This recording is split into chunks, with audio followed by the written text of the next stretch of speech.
Okay, totoo ba yung Iglesia ni Cristo na kanilang tinitindigan? Marami silang binasang talata, pero obviously, yung binasa nilang talata sa Biblia, hindi ho sila yon. Bakit po? Ang sabi sa Pasugo, May 1968, page 7, ang tunay, sabi po dyan sa ating screen, ang tunay na iglesia ay iisa lamang. Ito ang iglesyang tinayo ni Kristo. Kung mayroon mang magsibangon ngayong mga iglesia, sasabihin sila man ay iglesia ni Kristo rin. Ang mga ito ay hindi tunay na iglesia ni Kristo, kundi huwad lamang. So ano pong sabi ng kanilang Pasugo? Hindi pala porque ikaw ay gumamit ng pangalang iglesia ni Kristo, ay tunay ka na rin. Kaya nga sabi po ng Pasugo, sila man ay iglesia ni Kristo rin, hindi nga lang tunay. Ano? Kaya hindi porque narinig nyo na makailang daang beses binanggit yung pangalan iglesia ni Kristo, hindi ho sila yon. Kailangan nyo sila sa atin kung sila pa rin yung tunay. Dahil marami hong peking iglesia ni Kristo. Ang tunay na iglesia, sabi rito sa Pasugo, May 1954, page 9, alin ang tunay na iglesia? Nasa Jerusalem, wala sa Central, sa Fairview, Quezon City. Pasugo, August, September 1964, page 2 and 5. Sino ang sinugo ng Diyos upang maitatag ang iglesia sa Pilipinas? Kanina pansinin nyo, yung tunay daw na iglesia nasaan? Jerusalem. Pero ba't nagkaroon ng iglesia ni Kristo sa Pilipinas? Eto ang sabi ng kanilang Pasugo, ang iglesia ni Kristo sa Pilipinas na itatak, pansin niyo, ginamit yung salitang na itatag, ginamit yung Isaiah 46:11 sa pamamagitan ni Felix Manalo. Hindi kay Kristo. Maliwanag ba? So iba yung iglesia ni Kristo sa Jerusalem. Noong unang siglo, yun ang totoo. Doon kaanib ang mga Seventh-day Adventist Church. Hindi. Kaya nga po, Pasugo, May 1967, page 14, ang kanyang huling sugo upang itatag ang kanyang huling organisasyon. Ano po sabi?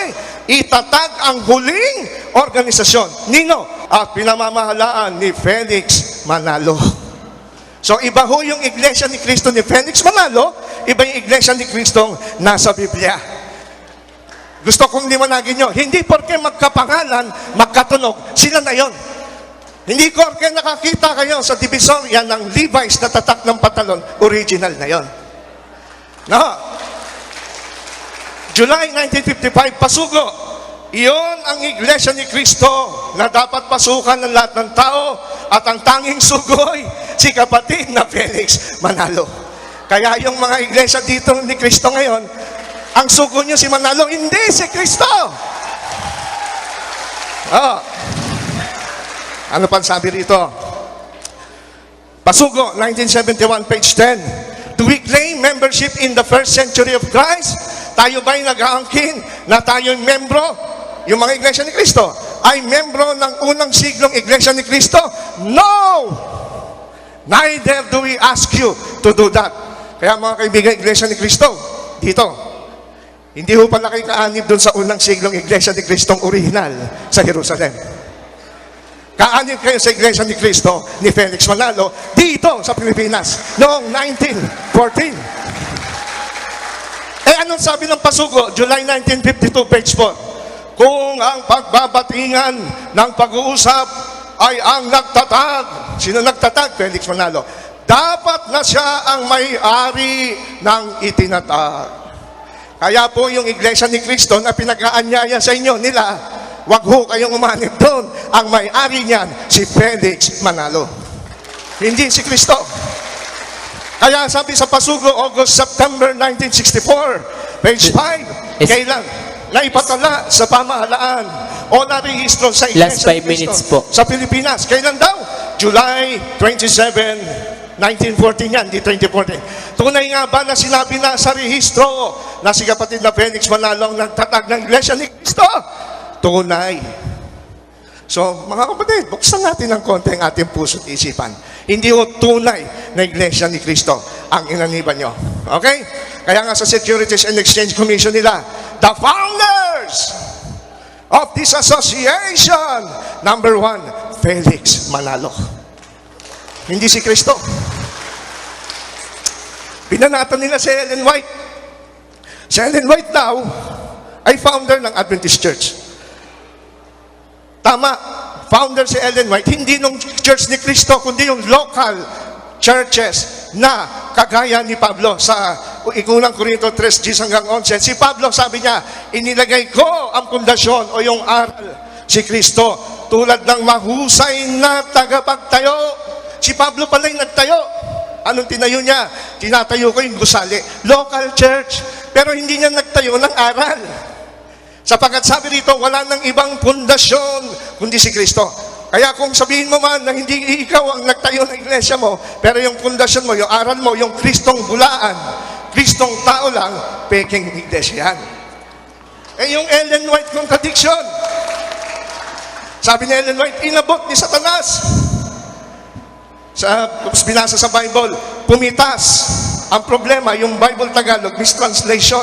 Napansin niyo ba, puro Tagalog na quotation ang ginamit nila kay Ellen White? Kasi may daya doon. Bakit di mo basahin ng English? Pilipino ba si Mrs. White? Ang sabi sa Genesis 3:6, she took, hindi pluck. She took. Ba't di nyo binasa sa English? May daya. Sabi nga sa Hebrew, lakak. Yung word na lakak, took, it has a widest variety of meaning. Eh si Enoch at si Noah, Kristiyano, pinutol na naman ng pagbasa. Kasi pagbabasahin nyo sa itaas, ito, basahin natin sa screen. That God who walked with Enoch was our Lord and Savior, Jesus Christ. So bakit daw Christian si Noah at Enoch? Kasi yung Diyos na kanilang kinilala at sinamba, si Jesu Kristo. Eh bakit sa kanila nagtataka sila na Kristiyano si Noah? Eh kasi wala pa sa kanilang Kristo noon. Plano pa lang. Eh yung mga visions na Ellen White na nakakatawa, kaysa si Satanas ay malapad ang no. Hindi lahat ng malapad no kay Satanas. Marami malapad no rito.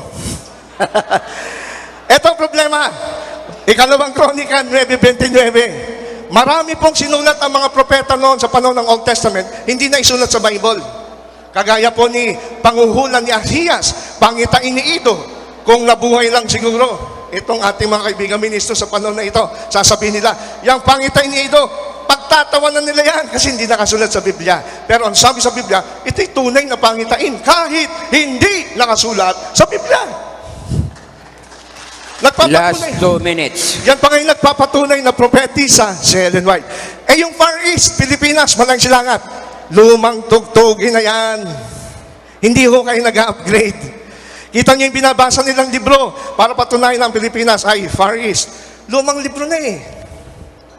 Alam niyo ba, ayon sa Marriage Student Encyclopedia, Volume 6, page 582, historically, the term Far East was once used. Pag sinabing once used, dating ginagamit to designate the part of the world that most distant from the maritime nations of Western Europe. Sino po ang nagsasabi ng Pilipinas ay malayong silangan? Western Europe! Kasi po ang geographical center, para malaman nyo kung ano yung malayong silangan, dapat ang sentro, Ezekiel 5:5, ay Jerusalem.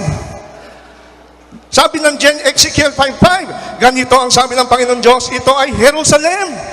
Last 1 minute. Inilagay ko siya sa gitna ng mga bansa.